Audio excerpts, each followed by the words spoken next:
오늘이 이제 9월 1일, 또 9월이 시작이 되었습니다. 아침 저녁으로 제법 이제 좀 쌀쌀한 그런 느낌이 듭니다.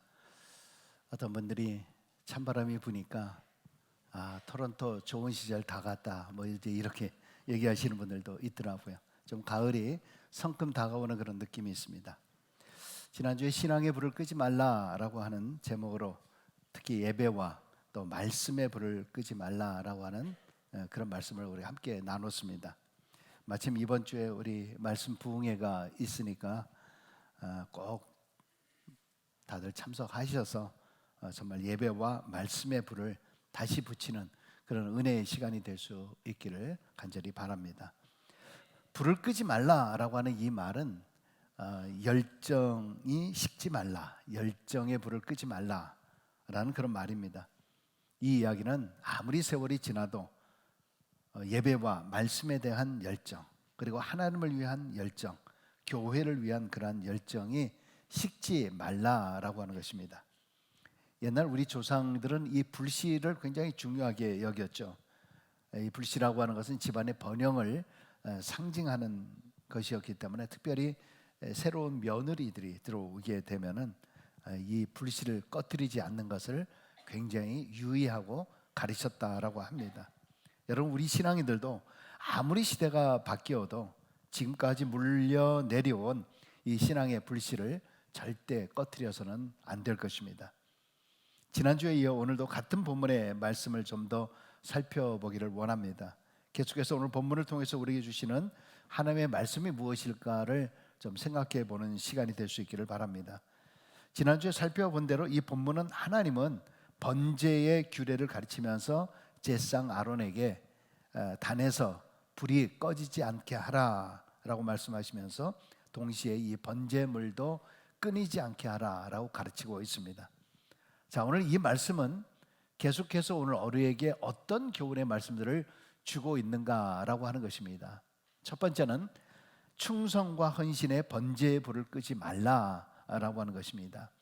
9절에 있는 말씀을 같이 한번 읽겠습니다. 아론과 그의 자손에게 명령하여 이르라. 번제 규례는 이러하니라. 번제물은 아침까지 제단 위에 있는 석쇠 위에 두고 제단의 불이 그 위에서 꺼지지 않게 할 것이요. 여기에 보면 언제까지요? 아침까지 두라. 여러분, 지금 이 말은 번제의 제사가 언제부터 드렸다는 말인가요? 그러면 그것이 바로 전날부터 드렸다라고 하는 그런 말이겠죠. 그러니까 밤새도록 제사를 드리고 제단의 불이 꺼지지 않도록 아침까지도 계속 있어졌다라고 하는 그런 뜻을 가지고 있습니다. 그래서 민수기에 보면은 이 제사를 항상 드린다. 그래서 항상 상자를 씁니다. 그래서 상번제다, 그런 말을 씁니다. 그래서 매일 드리는 제사다. 결국 전날 드렸다, 불이 꺼지지 않았다는 얘기는 그 전날도 또 드렸다는 것이고 그 전날도 또 드렸다 하는 것을 의미를 하고 있죠. 그러니까 제사가 끊이지 않았다, 예배가 끊이지 아니었다라고 하는 그런 말입니다. 레위기, 어려운 레위기입니다만은 레위기에 여러 가지 제사에 대한 이야기가 많이 나오는데 대부분의 이 제사를 보면은 우리가 잘 먹지 않는 뭐 내장이나 기름 부분들, 이런 것들을 단위에 태우게 해서 하나님께 그 모든 것들을 드리고 살코기는 제사장들 또는 제사를 드린 사람들이 나누어 먹도록 그렇게 했습니다. 그런데 유독 이 번제라고 하는 것은 가죽만 제외하고는 전체를 하나님께 태워서 드린 제사입니다. 제사장에게 가는 목도 없었고요, 또 제사를 드린 사람에게 돌아오는 것도 없었습니다. 전부 태워서 드리는 제사다.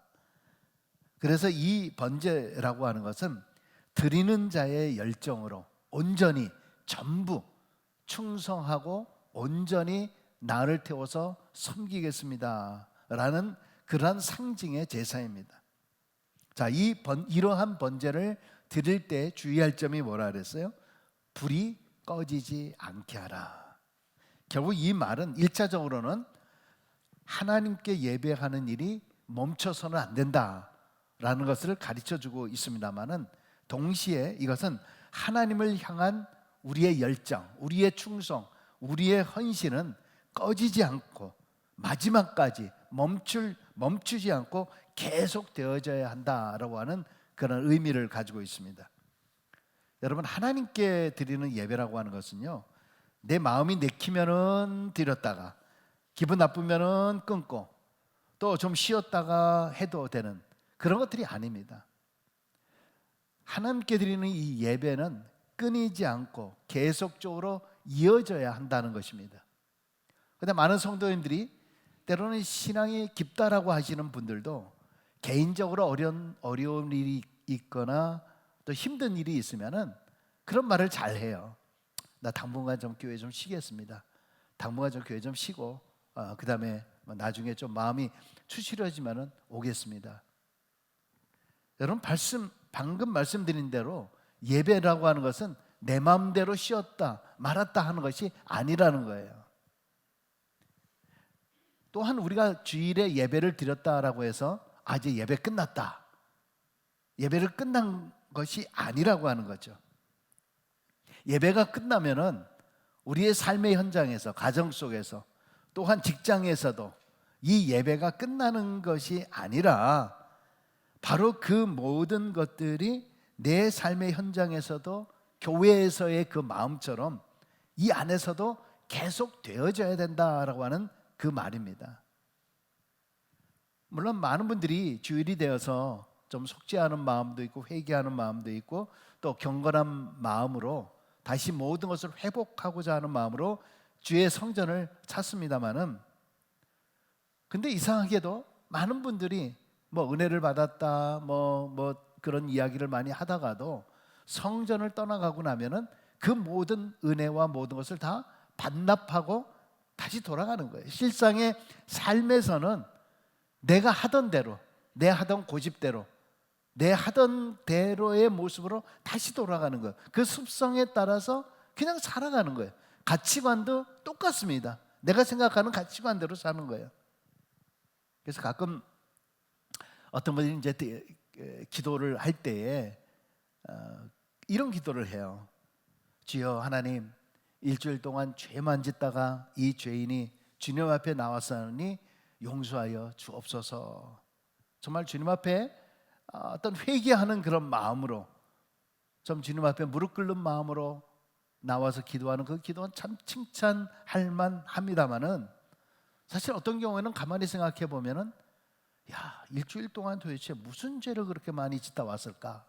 무슨 죄를 그렇게 많이 짓다가 왔길래 저렇게 기도할까 하는 생각이 됩니다. 아마도 물론 일주일 내내 솔직히 하나님에 대한 생각이 없이 그저 내 매상에만 관심이 있고 이제 손님에만 관심이 있고 내가 하는 그런 모든 일에만 관심을 갖고 아둥바둥 그렇게 살다가 막상 이제 교회에 오니까 주님의 십자가를 바라보니까 양심이 거슬려서 미안하고 죄된 마음으로 기도했다고 생각이 되기는 합니다만은, 여러분, 그러나 사실 우리 그리스도인들은 하나님의 일과 세상의 일을 딱 구분할 수 없는 존재가 바로 우리예요. 우리 크리스천입니다. 그렇게 구분해서 살아서는 안 되는 겁니다. 우리는 하나님 앞에서도 충성하지만은 가정에서도 직장에서도 사실 하나님께 충성하듯이 그렇게 살아가는 것이 우리 크리스찬의 삶의 자세입니다. 가끔 여자분들이 한탄하면서 그런 이야기를 하는 경우가 있어요. 아이고, 정말 집안일은 이렇게 해도 끝이 없냐? 집안일 해도 끝이 없고 아무리 해도 이게 표가 나지 않는 게 이게 집안일이라고. 아유, 지금까지 살아오면서 내가 그냥 집안일만 하다가 이렇게 이제 애들 다 키워서 보내놓고 나니까 내가 지금까지 뭐 했나? 내 인생이 도대체 뭐냐?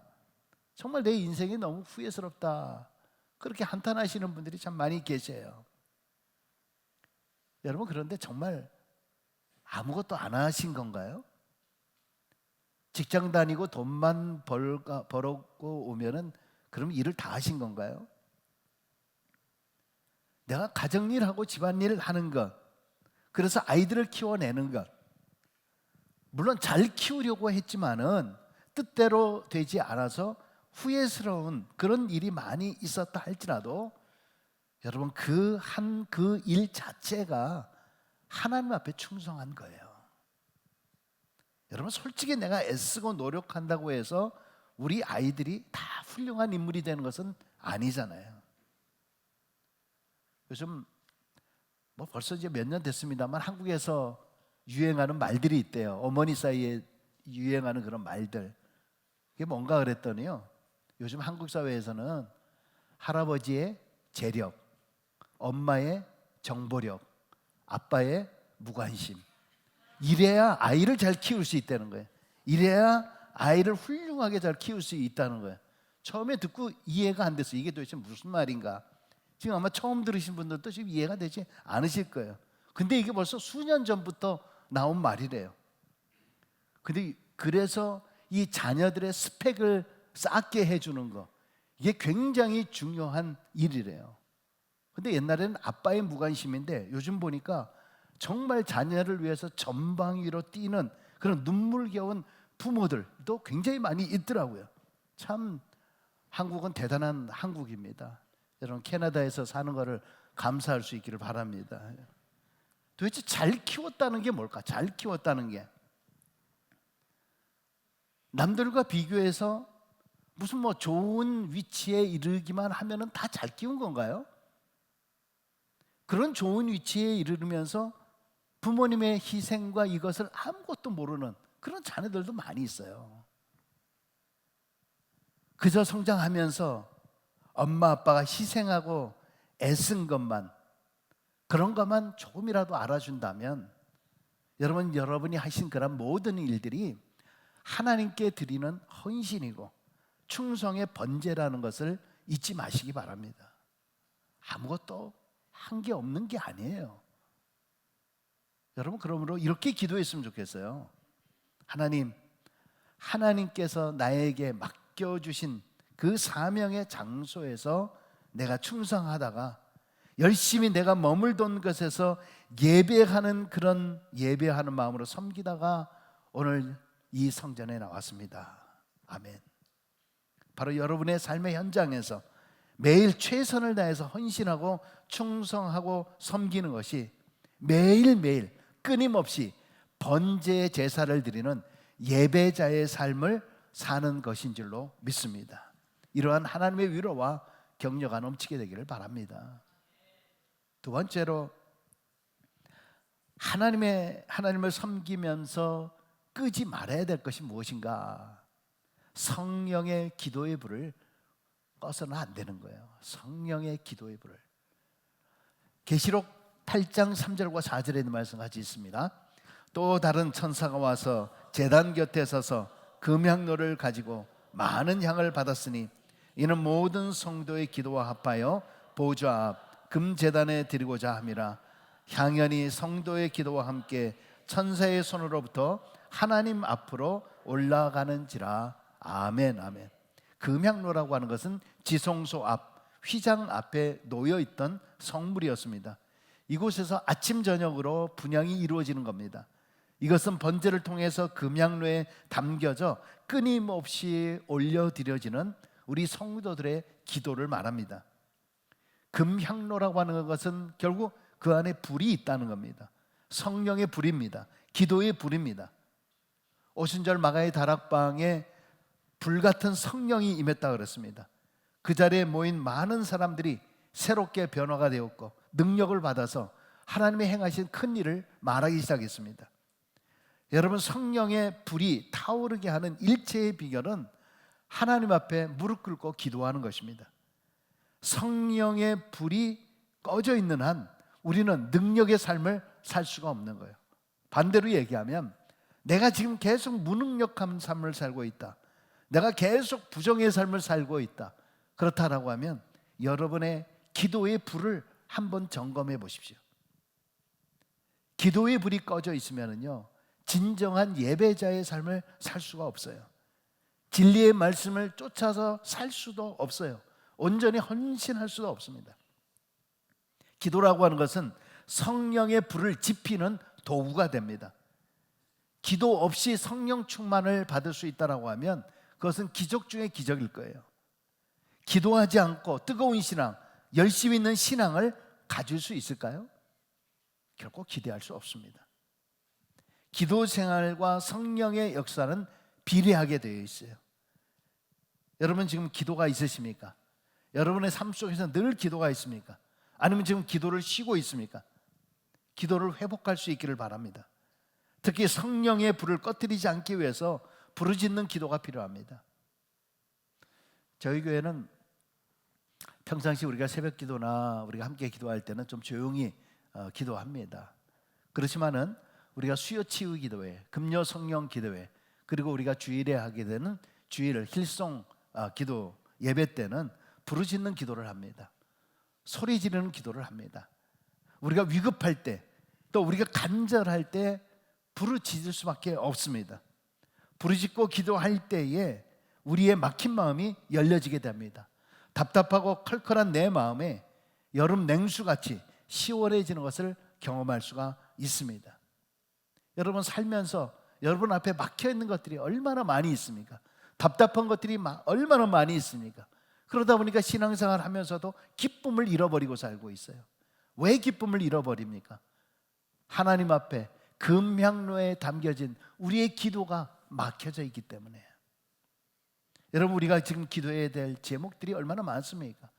특별히 우리의 한국을 위해서, 저 북한을 위해서도 기도할 제목들이, 그리고 지금 멸시받고 조롱받는 우리 기독교를 위해서, 그것뿐만 아니라 캐나다 사회, 지금 성경적 가치관을 잃어가고 있는 미국 사회, 세계의 이 모든 것, 여러분 이것을 위해서 우리는 성령의 기도의 불길이 다시 타올라야 할 줄로 믿습니다. 여러분 기도만이 살 길입니다. 기도만이 부흥의 비결입니다. 빌리 그레함 목사님이 그런 이야기를 했습니다. 여러분 영적으로 부흥하고 싶습니까? 여러분 육적으로도 부흥하고 있습니까? 그러면 첫째도 기도요, 둘째도 기도요, 셋째도 기도입니다. 여러분 사단은요 우리가 기도하는 것을 제일 싫어합니다. 제일 무서워합니다. 그래서 기도를 못하게 방해합니다. 특별히 기도의 불을 끄려고 필사적으로 방해합니다. 그리고 계속적으로 우리를 유혹합니다. 기도해봤자 별 볼 일 없다라고 이야기를 합니다. 너 지금처럼 바쁜데, 너 지금처럼 피곤한데 꼭 그렇게까지 할 필요가 있냐라고 이야기합니다. 하나님이 뭐 귀가 없냐, 귀머거리냐, 그러기까지 소리질러 기도할 필요가 뭐가 있느냐. 자꾸 우리로 하여금 핑계를 대도록 충동질을 합니다. 여러분 여기에 속아서는 안 됩니다. 사단의 전략에 넘어가는 거예요. 심하게 말하면 기도하지 않는 사람은 사단의 일을 돕는 사람입니다. 자기도 모르게 사단의 편이 되고 사단의 동력자가 됩니다. 그래서 보면 언제나 하나님의 편에서 생각하지 아니하고 사람의 편에서 사람의 형편을 이야기하게 만듭니다. 만약 여러분이 기도할 때 하나님의 편에서의 생각이 아니라 사람의 생각으로 사로잡히게 만든다라고 하면 바로 즉시 주님처럼 외쳐야 돼요. 주님이 뭐라 그랬습니까? 사단아 물러가라. 내가 하나님의 일은 생각하지 아니하고 사람의 일을 생각하게 하는구나.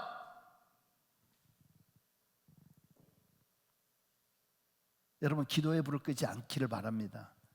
기도의 불씨를 다시 살리시기를 바랍니다.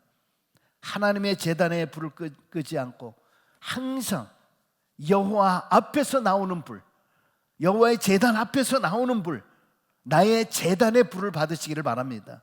내 성전에 찾아와서 부르짖기를 바랍니다. 우리가 날마다 기도로 사모하며 나아갈 때 우리의 마음속에 성령의 불이 꺼지지 않도록 우리에게 은혜 주시고 역사해 주시고 참된 헌신의 자리로 나아가도록 이끌어 주실 것입니다.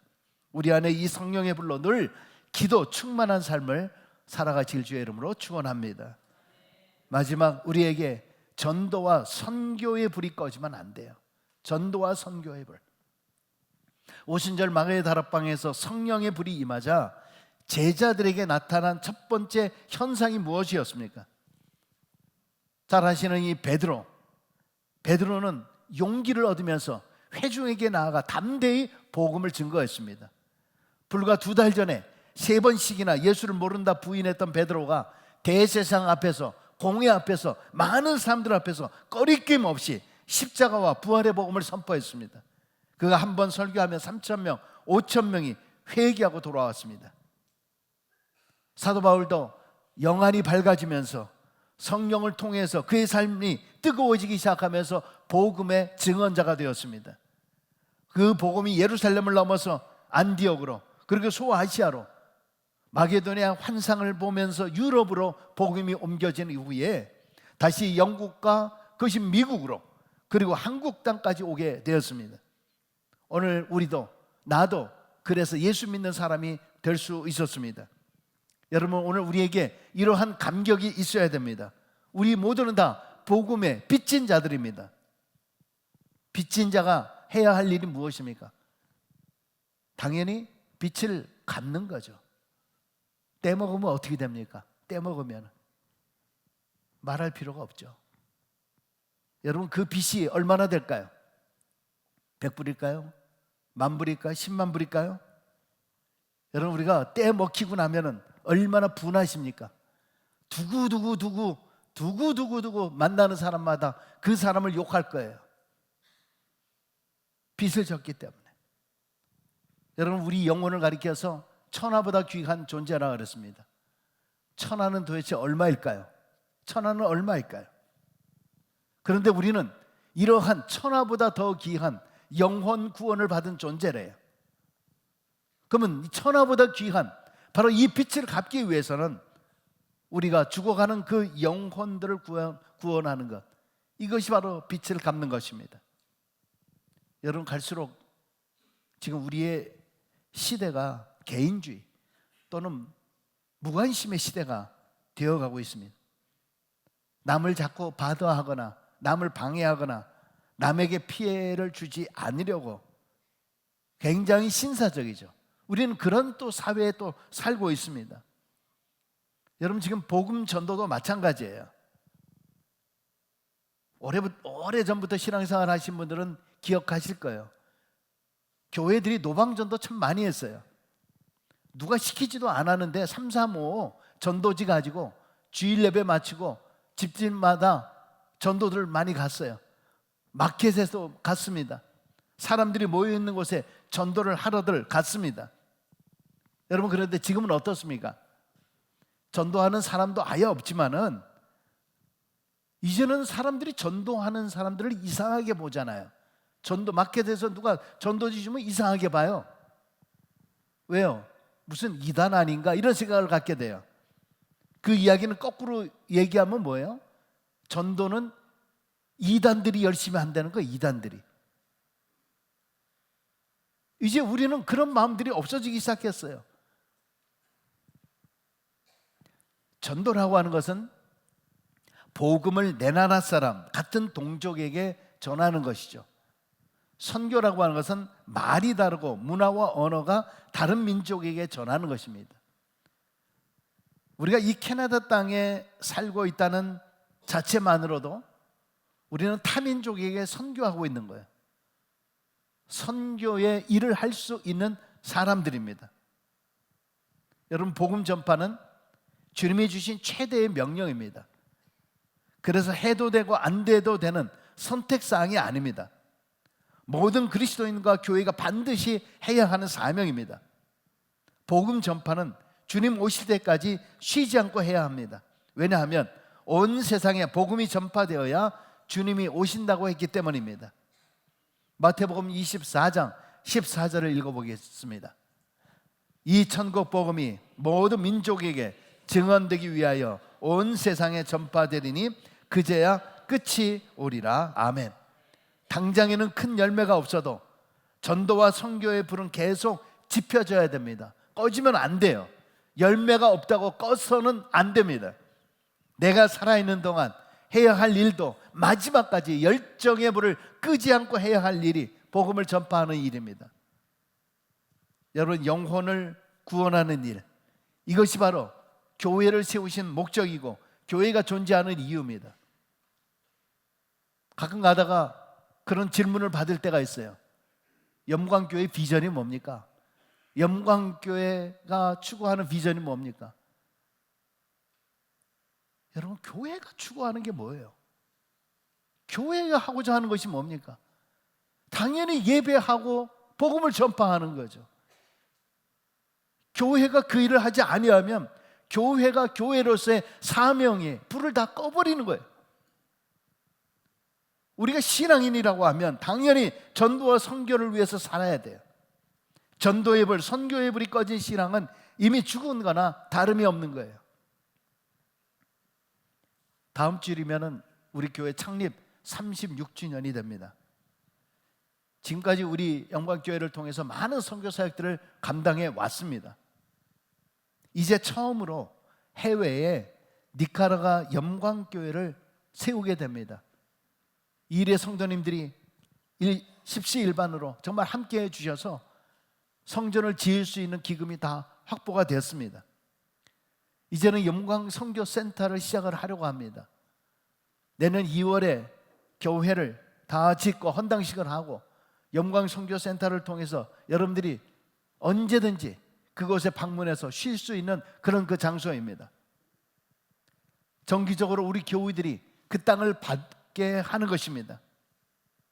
여러분, 우리가 대단한 일을 하지 않아도 됩니다. 나는 스페인어를 못하는데 상관없어요. 아무 기술이 없어도 됩니다. 그냥 그 땅을 밟고 그곳에 있으면서 그들과 함께 그냥 예배를 드리시는 거예요. 그냥 그들의 친구가 그냥 되어주는 거예요.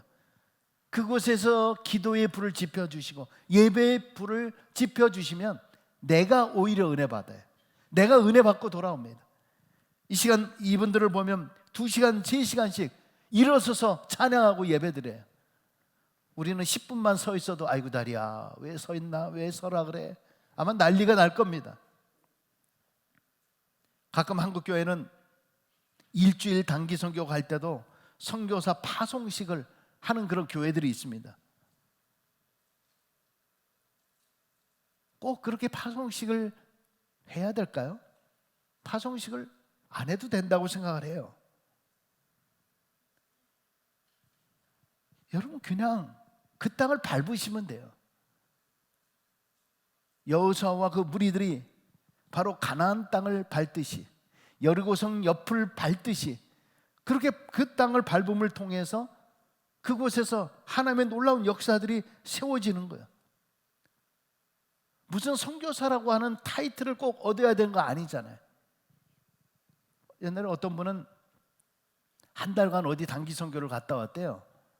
근데 갔다 왔는데 원래 교회 서리 집사였는데 갔다 오니까 사람들 보고 나 선교사라고 부르라고, 앞으로 나 선교사라고 부르래요. 선교사가 뭐 집사보다 위처럼 보이고 뭐 그런가 보죠. 그런 게. 여러분, 호칭이 중요한 건가요? 갔다가 다시 왔으면 그냥 다시 집사로 돌아오면 되는 거잖아요. 근데 꼭 나는 선교사래요. 한국에 왔던 이 선교사들도 보면은요, 처음에 뭐 대단한 거 한 거 아니었어요. 캐나다의 최초의 선교사가 누구냐면 존 맥켄지예요. 헬리팍스 저 위에 케이프 브렌튼 출신입니다. 이분이 일본을 거쳐서 그래가지고 한국을 왔어요. 근데 거기 와서 뭐 했냐 하면은 한국 사람과 같이 살겠다라고 해서 한국 음식 먹었어요. 한국 음식, 서양 사람들이 갑자기 그때 와서 그걸 먹으니 풍토병 걸렸어요. 풍토병 걸려가지고 별로 선교 많이 하지도 못하고 그냥 죽었어요. 그 사람이 뭐 했냐? 거기 와가지고 같이 먹고 그 사람과 친구가 되어줬어요. 그런데 그 역사가, 그 아무것도 아닌 것 같은 그 역사를 통해서 놀라운 한국의 부흥의 역사, 선교의 한국을 만들었던 거잖아요.